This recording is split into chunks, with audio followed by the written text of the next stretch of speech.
یہ قصہ ہے محبت کی ایک مثل داستان کا، اور بے مثل محبت پر مالک کی لازوال عطا کا قصہ۔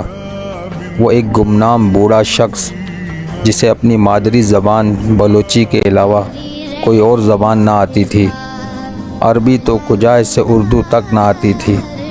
اس کی ساری زندگی دوسروں کی بکریاں چراتے ایک جھونپڑی میں گزری تھی، جھونپڑی جو اس کی اپنی زمین پر بھی نہ تھی، سردار کی زمین پر مجبور اور موسموں کی شدت سے شرمسار کھڑی تھی۔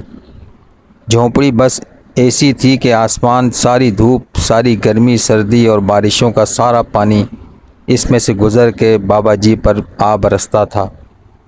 بابا مگر اسی میں خوش تھے۔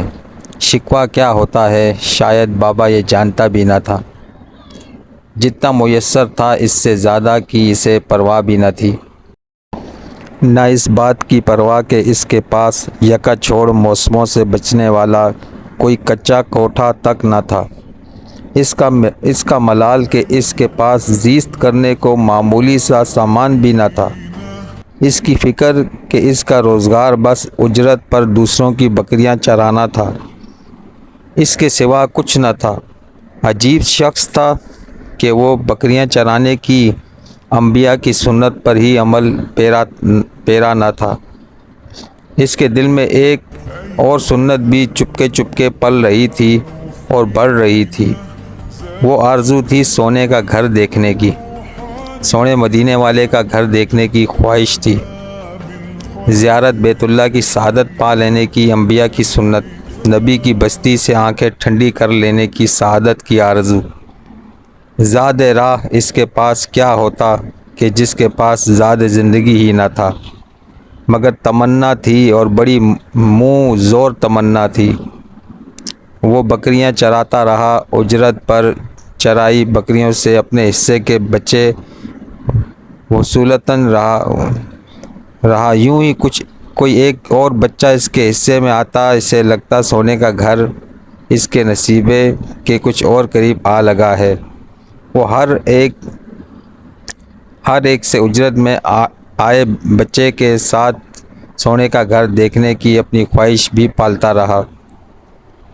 پھر ایک دفعہ جب تن پر اچھے کپڑے نہ تھے، پاؤں میں مناسب جوتا نہ تھا، جھونپڑی میں موسموں کی شدت روکنے کی موزوں صلاحیت نہ تھی، اس کے پاس بکریوں کی اجرت کے کچھ پیسے جمع ہو گئے، تب اس کا چاؤ دیکھا نہ جاتا کہ اس کے دل نے الارم بجایا، سونے کا گھر دیکھنے کا ٹائم آ گیا۔ عشق کے امتحان مگر ابھی اور بھی تھے، ابھی محبوب کے ہاں حاضری کا ٹائم نہ آیا۔ انسانیت پر کرونا کا امتحان آ گیا تھا۔ اس نے رضا کی گردن جھکائی اور تمنا بغل میں دبا لی۔ وہ انتظار کی سولی پہ ٹنگ گیا۔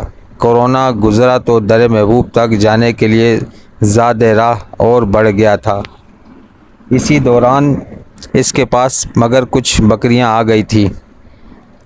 ان بکریوں کا عمر بھر کی جمع پونجی کا، زندگی بھر کی محنت کا اور بھلا کیا مصروف ہو سکتا تھا۔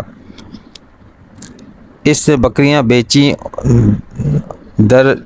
در یار دیکھنے کو چل دیا۔ نہ ساتھ کوئی ساتھی اور نہ رشتہ دار، مگر اس راہ کا ہر مسافر اپنا ہی تو ہوتا ہے۔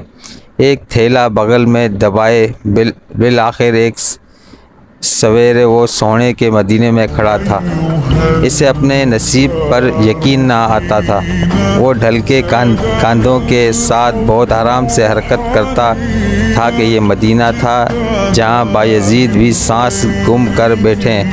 وہ مدینہ بلوچستان کی ایک جھونپڑی کا باشندہ مدینے کی شان دیکھ کے دنگ رہ گیا۔ آہ! کہاں فقیر عجم اور کہاں سلطان عرب! اسی حیرت میں گم وہ اپنی کل متاع، اپنا جوتے اور جوڑے والا تھیلا بھی گم کر بیٹھا۔ عین یہی وہ لمحہ تھا جب وہ کلک ہو گیا، جب وہ اپنے تن کے آخری چھیتڑے بھی سونے کے در پہ گم کر بیٹھا تھا، تو عین یہی وہ لمحہ تھا جب عرش والے کا اس سادہ مزاج محبت کی معراج پر التفات اور قبول عام برس اٹھا تھا۔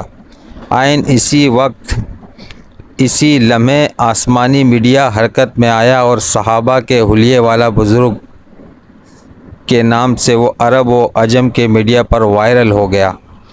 گویا جبرائیل کے ذریعے عرش سے اس بندے کے قبول عام اور محبوب عوام و خواص ہونے کا اعلان ہو گیا۔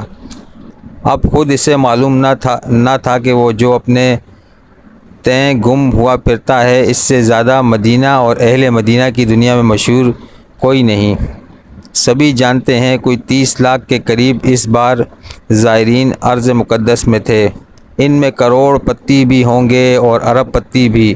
وہاں 3 دفعہ کا وزیر اعظم بھی تھا اور جانے کون کون رستم زماں محدث زماں وہاں موجود تھا۔ جو بھی تھے گمنام ہی تھا، یہاں کا مشہور شخص اور زبان زاد عام شخص، مگر آج کے دن ایک ہی تھا، وہ تھا بابا جو 15 سال سے لوگوں کی بکریوں کے ساتھ اپنی ایک تمنا پال کے یہاں آ کے گم ہو گیا تھا۔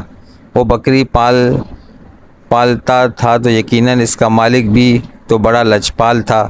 اس نے اسے فرش سے اٹھایا اور عرب و عجم میں نامور کر دیا، تاجروں اور تاجوروں سے زیادہ تاجور کر دیا۔ اب عرب و عجم سے اس بابے کو پکارا جا رہا ہے۔ میڈیا اور عرب کے مخیر حضرات حج پہ بلانے کو اس کے پیچھے پڑے ہیں۔ ہم تم کی خدا نے ڈیوٹی لگا دی کہ اس کی کہانیاں کہیں اور سنیں اور سنائیں۔ سارے پڑھے لکھے ایک ان پڑھ کی کہانی سنیں اور سنائیں۔ اللہ اللہ، یہ بڑے کرم کے ہیں فیصلے، یہ بڑے نصیب کی بات ہے۔ تو صاحبو عرض کی تھی ایک قصہ ہے محبت کی ایک بے مثل داستان کا، اور بے مثل محبت پر مالک کی لازوال عطا کا۔ باقی سب تفصیل ہے، صرف تفصیل۔ جزاک اللہ خیرہ۔ السلام علیکم ورحمۃ اللہ۔